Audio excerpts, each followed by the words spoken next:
ചെറായി ദേവസ്വം നടയ്ക്ക് കിഴക്കുഭാഗത്തായി നവീകരിച്ച കവിത ജ്വല്ലറി പ്രവർത്തനം ആരംഭിച്ചു. ഫാദർ ജോഷി മയ്യാറ്റിൽ ഉദ്ഘാടനം നിർവഹിച്ചു.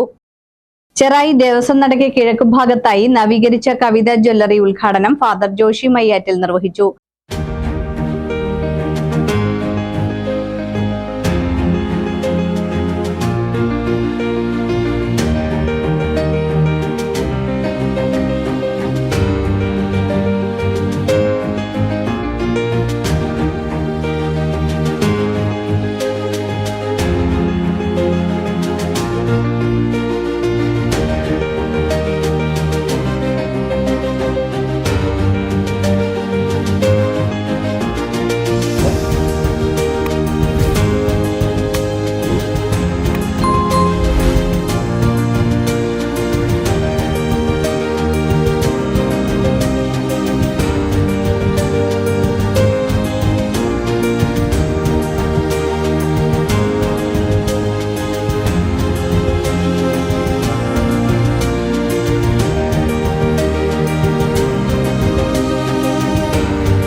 വർണ്ണാഭമായ ചടങ്ങിൽ പറവൂർ കോട്ടയ്ക്കാവ് സെന്റ് തോമസ് പള്ളി വികാരി ഫാദർ ജോസ് പുതിയടത്ത് ആശീർവാദവും മാനേജിംഗ് ഡയറക്ടർ കെ.ഒ. വർഗീസും കവിത വർഗീസും ചേർന്ന ആദ്യ വിൽപ്പനയും നിർവഹിച്ചു. വിവാഹ അഭിരുചികൾക്ക് ഇണങ്ങുന്ന തരത്തിലുള്ള സ്വർണ്ണാഭരണ കലവറയാണ് കവിത ജ്വല്ലറി ഷോറൂമിൽ പ്രത്യേകം ഒരുക്കിയിട്ടുള്ളത്. കഴിഞ്ഞ 25 വർഷമായി ജനങ്ങളിലുണ്ടായ വിശ്വാസവും അകമഴിഞ്ഞ സ്നേഹവുമാണ് കവിത ഗ്രൂപ്പിന്റെ വളർച്ചയെന്ന് വർഗീസ് പറഞ്ഞു. ഇതോടനുബന്ധിച്ച് കവിത ജ്വല്ലറി ഉപഭോക്താക്കൾക്കായി വൻ സമ്മാനമേളയും ഒരുക്കിയിട്ടുണ്ട്. ഉദ്ഘാടന സമയത്ത് സന്നിഹിതരായിരിക്കുന്നവരിൽ നിന്നും പ്രത്യേക കൂപ്പണിലൂടെ നറുക്കെടുപ്പ് നടത്തി തത്സമയം ഹാജരുള്ള 10 പേർക്ക് സമ്മാനങ്ങൾ നൽകി.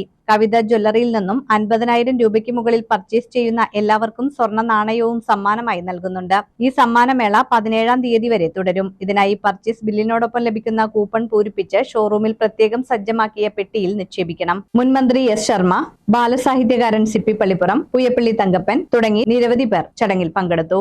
തീർച്ചയായിട്ടും നല്ല അഭിമാനമുണ്ട്. കാരണം ഞാൻ 25 വർഷങ്ങൾക്ക് മുമ്പ് ഞാനിവിടെ ഈ സ്ഥാപനം തുടങ്ങുമ്പോൾ എനിക്ക് വലിയ ആഗ്രഹമായിരുന്നു എൻ്റെ സ്ഥാപനത്തില് ആ കടയിൽ ഞാൻ എൻ്റെ കയ്യിലുള്ള സ്റ്റോക്ക് ആ കട ചെറിയ കടയാണത്, ആ കടയിൽ മൂലയിൽ ഒതുങ്ങിയുള്ളൂ സ്റ്റോക്ക്. മൂലയിൽ വെക്കാനുള്ള സ്റ്റോക്ക് മാത്രമുണ്ട്. എനിക്കത് ഭയങ്കരമായിട്ടുള്ള വിഷമമായിരുന്നു. അതൊന്ന് നിറച്ചിടാനായിട്ടുള്ള ഒരാഗ്രഹം എനിക്കുണ്ടായിരുന്നു. ഒരു ഷോപ്പിൽ നിറയെ സ്വർണം ഇടാനായിട്ടുള്ള ഒരു ആഗ്രഹം. അതുപോലെ തന്നെ അറിയപ്പെടുന്ന ഒരു ജ്വല്ലറിയാക്കി മാറ്റാൻ, അറിയപ്പെടുന്ന ഒരു ബിസിനസ്സുകാരനായിട്ട് മാറാൻ അന്ന് ഉണ്ടായ വലിയ ഒരു ആഗ്രഹമാണ്. പക്ഷേ ഞാൻ എൻ്റെ ആഗ്രഹങ്ങൾക്കൊന്നും എനിക്ക് ഇതുവരെ, ഞാനൊരു നെഗറ്റീവായിട്ട് പറഞ്ഞല്ലേ, ഞാൻ ആഗ്രഹിച്ച ഒന്നും ഇതുവരെയായിട്ട് സാധിച്ചിട്ടില്ല. ഞാൻ ആഗ്രഹിച്ച വഴി കൂടെ എനിക്ക് ഇതുവരെയായിട്ടും പോകാനായിട്ട് പറ്റില്ല. പക്ഷെ എനിക്ക് വിധിച്ച വഴിയാണ് ഞാൻ തിരഞ്ഞെടുത്തിട്ടുള്ളത്. ഈ 25 വർഷം കൊണ്ട് ഞാൻ നടന്ന വഴികൾ എല്ലാം എനിക്ക് വിധിച്ച വഴികളായിരുന്നു.